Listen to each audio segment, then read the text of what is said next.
پیش کیے جاتے ہیں گورنمنٹ کی طرف سے، وہ ایک محدود انداز میں ہوتا ہے، اور نہ جانے اس ملبے کے اندر ابھی کتنی لاشیں دبی ہوں گی، کتنے لوگ زخمی ہو کر اپنی زندگیوں سے ہاتھ دھو چکے ہوں گے۔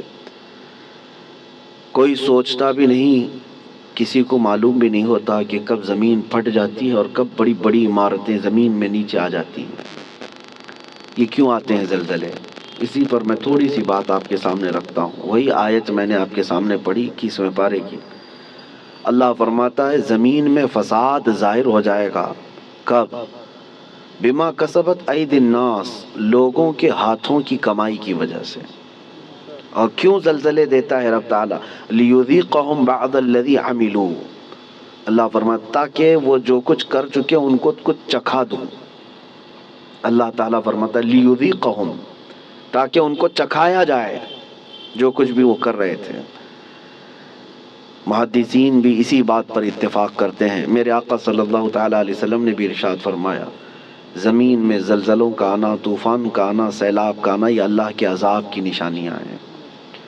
اللہ تبارک و تعالیٰ کے بڑے عذابات میں سے ایک آیت تو آپ مشہور سنتے ہوں گے، اذا زلزلت الارض زلزالہا، پوری سورہ ہے زلزال۔ زلزلہ کس کو کہتے ہیں؟ جھٹکے۔ آپ کی نظر میں تو صرف ارتھ کوئک ہے، اور سائنٹیفک اعتبار سے اس کو کہا جاتا ہے زمین کی نیچے کی تہیں جو ہیں، پرت، پلیٹس، جب یہ آپس میں ہل جاتی ہیں تو زمین پھٹ جاتی ہے۔ اندر لاوا ہوتا ہے زمین کے اندر، وہ ابل رہا ہوتا ہے، اور یہ پلیٹ جو ہے ڈس بیلنس ہوتی ہیں تو زمین کے اندر دراڑ آ جاتی ہے۔ سائنٹیفک اعتبار سے ان کی تحقیقات ہیں، ہزار سائنس جو ہے ترقی کر چکا ہو، لیکن یہ بھوکمپ، ارتھ کوئک، ان سب کے آنے سے پہلے وہ کبھی خبر نہیں دے پاتے۔ ہو جانے کے بعد وہ بتاتے ہیں کہ کتنے مقدار کا زلزلہ تھا، کتنا تیز جھٹکا تھا، اس کو ناپ کر کے تو بتا دیا جاتا ہے، لیکن جو ہلاکتیں ہیں اس کو بچا نہیں پاتے، نہ ہی سونامی کو، نہ ہی زلزلوں کو۔ قرآن میں جس زلزلے کا ذکر ہے اذا زلزلت الارض زلزالہا، یہ آیت سن کر کے ہمارے امام اعظم ابو حنیفہ رحمۃ اللہ علیہ مغرب کی نماز سے لے کر کے جو روتے رہے تو رات گزر چکی تھی، پوری رات ان کی داڑھی سے آنسوؤں کے قطرے ٹپکتے تھے، مصلی بھیگ جاتا تھا اس ایک آیت کو سننے کے بعد کہ اللہ کیا فرماتا ہے اس میں، جب زمین ہلا دی جائے گی، اذا زلزلت الارض زلزالہا واخرجت الارض اثقالہا، اور زمین اپنے اندر بوجھل چیزوں کو باہر نکال دے گی، سب نکل جائے گا۔ لیکن اس آیت میں جو زلزلے کا ذکر ہے وہ سب سے لاسٹ، فائنل اور بڑا زلزلہ ہے جو قیامت کے قریب ہوگا۔ اس وقت پوری دنیا کی زمین ہلا دی جائے گی، وہ ایک علاقے کی نہیں ہے، ایک ملک کی یا ایک خطے کی نہیں۔ اس سے پہلے مفسرین فرماتے ہیں کہ قیامت آنے سے پہلے بہت زلزلے آئیں گے۔ اب حدیث رسول میں آپ کو سناتا ہوں، امام بخاری رضی اللہ تعالیٰ عنہ نے اس حدیث کو اپنی بخاری شریف میں نقل فرمایا۔ اللہ کے حبیب صلی اللہ تعالیٰ علیہ وسلم نے ارشاد فرمایا جب امانتیں ضائع ہونے لگ جائیں، زنا عام ہو جائے اور گانے بازی کی کثرت ہونے لگ جائے، حضور پاک صلی اللہ علیہ وسلم فرماتے ہیں زمین میں زلزلوں کی کثرت ہوگی، ہر جگہ زلزلے آنے شروع ہو جائیں گے اور قیامت قریب ہوگی، ایک زمانہ دوسرے زمانے سے نہایت قریب ہو جائے گا۔ اور حدیث پاک بخاری شریف کی حدیث ہے، میرے آقا فرماتے ہیں مال کی فراوانی اتنی ہوگی، مال اتنا ہوگا جیسے لگتا ہوگا کہ ہر جگہ سے ابل رہا ہے مال، ہر ایک کے پاس مال آئے گا، مال آئے گا، غریب کوئی نہیں رہتے۔ آج کے حالات میں بھی دیکھیں آپ، غربت و افلاس بہت کم ہو چکی ہے۔ آج کے زمانے کا غریب وہ ہے جو پچھلے زمانے کا امیر تھا۔ آج کا جو غریب ہے اس کو غریب کس کو کہتے ہیں؟ بھائی اس کے پاس کار نہیں ہے، اس کے پاس بائک نہیں ہے، غریب ہے، اس کو آج غریب سمجھا جاتا ہے۔ کھاتا پیتا ہے، پہنتا ہے، گھر بھی ہے، سب ہے۔ غربت اس طرح کی نہیں رہے گی، مال کی فراوانی ہوگی، یہاں تک کہ حضور پاک صلی اللہ علیہ وسلم فرماتے ہیں دریائے فرات سے سونے کا پہاڑ ظاہر ہوگا، اگر تم زندہ رہے تو اس میں سے ایک پائی بھی لینے کی کوشش مت کرنا، حضور نے فرمایا، اس لیے کہ اس کے حصول کے لیے لوگ ایسے لڑیں گے کہ 100 لوگ اگر اس مال کو سونے کو لینے جائیں گے 99 قتل ہو جائیں گے، ایک بچے گا، مر جائیں گے سب۔ اور اسی حدیث پاک میں جو میں نے کہا زلزلے والی، اسی میں اللہ کے حبیب صلی اللہ علیہ وسلم نے فرمایا حرج بڑھ جائے گا، حرج بڑھ جائے گا۔ تو صحابہ نے پوچھا کہ حرج کیا ہے میرے آقا؟ حضور پاک صلی اللہ علیہ وسلم فرماتے ہیں ایک دوسرے کا قتل کثرت سے ہوگا۔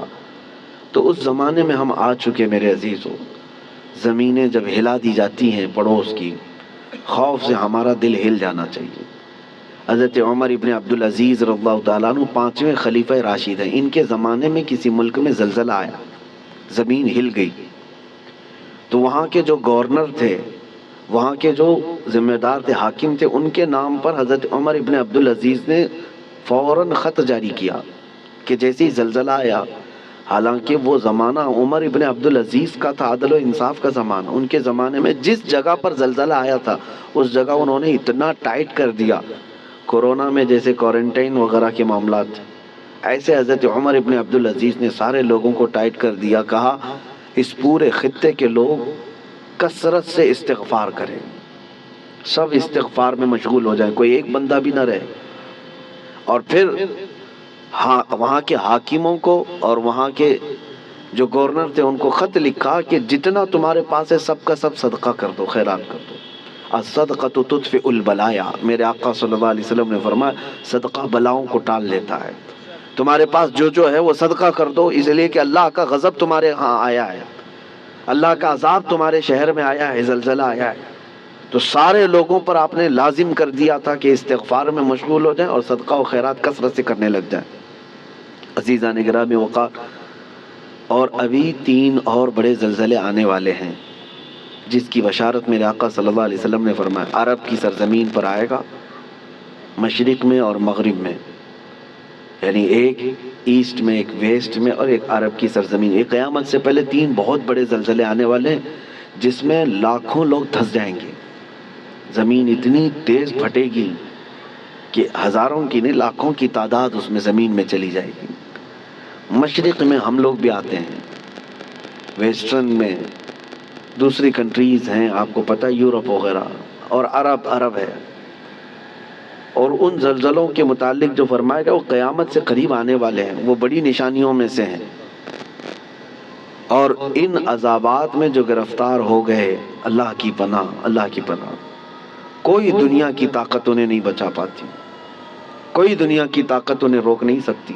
اسی لیے آج میں یہ میسج دینا چاہ رہا تھا کہ کثرت سے استغفار میں لگ جائیں، جتنا زیادہ ہو سکے، صرف اپنے لیے نہیں، اپنے بھائیوں کے لیے۔ سورہ انفال 9ویں پارے میں اللہ تعالیٰ فرماتا ہے وَمَا كَانَ اللَّهُ لِيُعَذِّبَهُمْ وَأَنْتَ فِيهِمْ وَمَا كَانَ اللَّهُ مُعَذِّبَهُمْ وَهُمْ يَسْتَغْفِرُونَ۔ آیت ہے، اللہ فرماتا ہے اللہ اس قوم کو عذاب نہیں دے گا اس لیے کہ اے محبوب آپ ان کے بیچ میں ہیں۔ ایک ذریعہ یہ ہے۔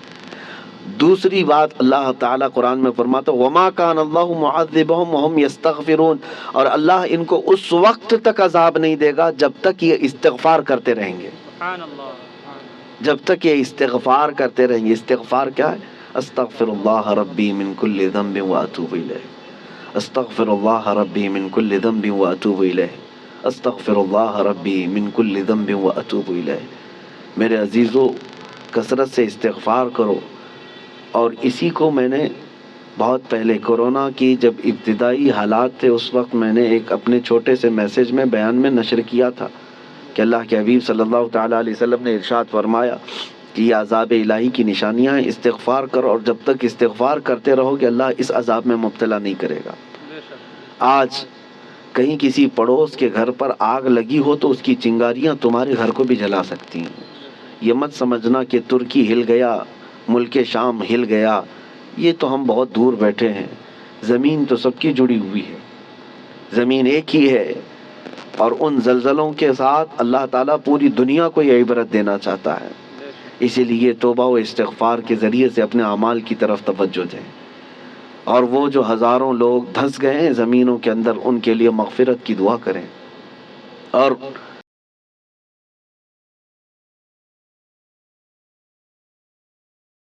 قسم پرسی کے عالم میں وہاں پر ہیں، بڑی بڑی عمارتیں جو ڈھہ گئیں، بہت سارے لوگ بے گھر ہو چکے، ان کے مال مویشی سب ہلاک ہو چکے، ان کے لیے اپنے دل میں رقت پیدا کریں۔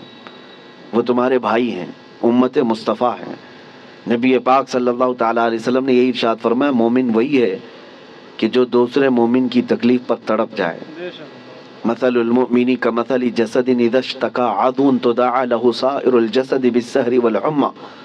ایک مومن کی مثال میرے آقا فرماتے ہیں سارے جسم کی طرح ہے، ایک عضو کو بھی تکلیف ہوگی تو پورے جسم میں بخار آ جائے گا۔ آج ترکی اور سیریا ملک شام کے غم میں ہم شامل ہیں۔ آج ہمیں ان کے لیے استغفار بھی کرنی ہے، ہمیں ان کے لیے دعائیں مغفرت بھی کرنی ہے، ان کے لیے رحم کی بھیک اللہ کی بارگاہ میں مانگنی ہے۔ میرے عزیزو، تنہائی میں اللہ تعالیٰ کی بارگاہ میں روتے گڑ گڑاتے مانگے۔ یقین جانو کہ آج اپنے بھائیوں کے لیے دعا کرو گے تو کل تمہیں کوئی مصیبت آئے تو ساری دنیا تمہارے لیے بھی دعا کرے گی، اور اللہ تعالیٰ دوسرے مومنین کے دلوں میں تمہارے لیے رقت پیدا کرے گا، تمہارے لیے رحم پیدا کرے گا۔ ان غریبوں کے لیے، ان قسم پرسی کے عالم میں موجود لوگوں کے لیے دعا کریں۔ میں آج کی اس محفل میں بس اتنا ہی کہنا چاہتا تھا، اور آیت کریمہ پھر ریپیٹ کرتا ہوں۔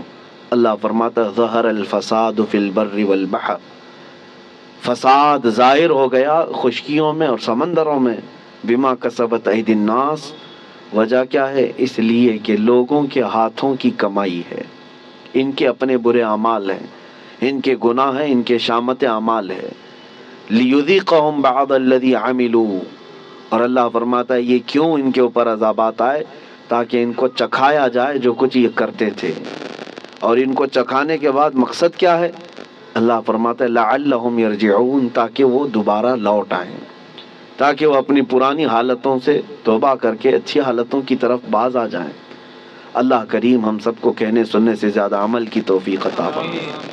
اے رب کریم تیرے عذابات سے ہماری حفاظت فرما، ہم تیری آزمائشوں کے قابل نہیں مولا، تیرے امتحان میں اتارے جانے کے قابل نہیں۔ اے رحمان اے رحیم ہم سب کو آئے ہوئے عذابات سے محفوظ فرما دے۔ اے کریم خدا، تیرے رسول نے جو دعا کیا تھا تیرے دربار میں وہی دعا کرتا ہوں۔ اللہم انی اسألک من خیر ما سألک منہ نبیک سیدنا محمد صلی اللہ علیہ وسلم، اللہم انی اعوذ بک من شر ما استعاذک منہ نبیک سیدنا محمد صلی اللہ علیہ وسلم۔ اللہم ان اردت بعبادک فتنة فاقبضنا غیر مفتونین، فاقبضنا غیر مفتونین، فاقبضنا غیر مفتونین۔ اے اللہ اگر تو نے اپنے بندوں کے آزمائش کا ارادہ کر لیا ہے تو مولا ہمیں بغیر آزمائش کے اس دنیا سے اٹھا لے، ہمیں بغیر فتنوں میں مبتلا کیے تو اپنی بارگاہ میں بلا لے۔ اے اللہ ایمان کی سلامتی اور عزت کی سلامتی کے ساتھ دنیا سے ہمیں رخصتی عطا فرما۔ وصلی اللہ تعالی علی خیر خلق محمد وآلہ واصحابہ اجمعین برحمتک